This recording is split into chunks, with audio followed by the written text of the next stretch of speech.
Welcome to Transport Talk, es Workswise Werkstaans Staff UK. So Marcus, let's start with the mechanics.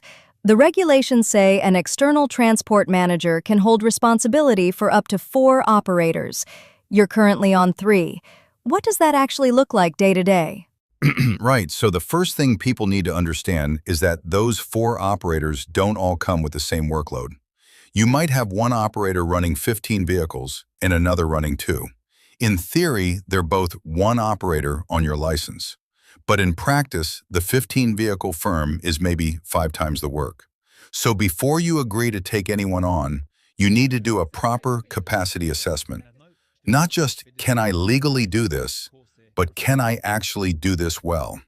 And Jamie, as someone just starting out, what's your situation? You mentioned you've got your first client. Yeah, a small haulier. 4 vehicles, family-run business. And honestly, it already feels like a lot.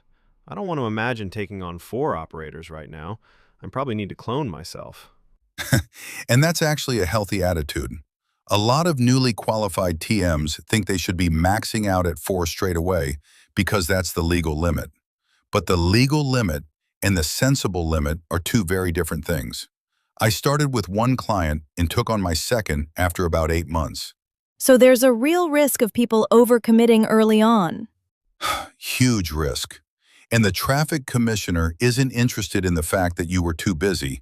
If something goes wrong at operator B because you were dealing with a crisis at operator A, that's on you.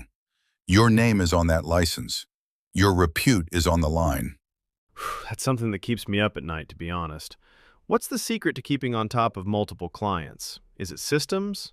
Software? Just being very organized? All of the above, but systems are non-negotiable. I use a shared compliance calendar with each operator.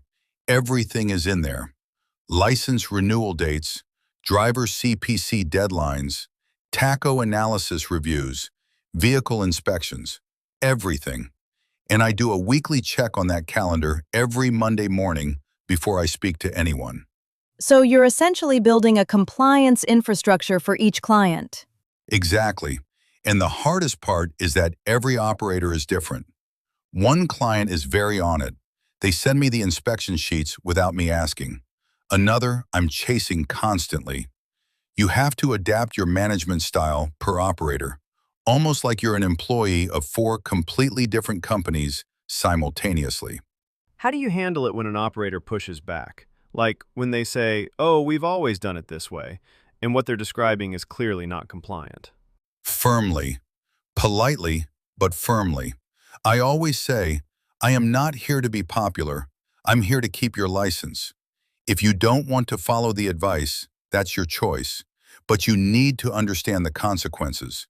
And if it gets to a point where they're repeatedly ignoring advice on serious matters, I document everything and I have a very direct conversation about whether I'm the right fit for them. And have you ever had to walk away from an operator? Once, about 18 months in, it was the right call. They had a public inquiry 6 months later. I was glad my name wasn't on that license anymore. Wow.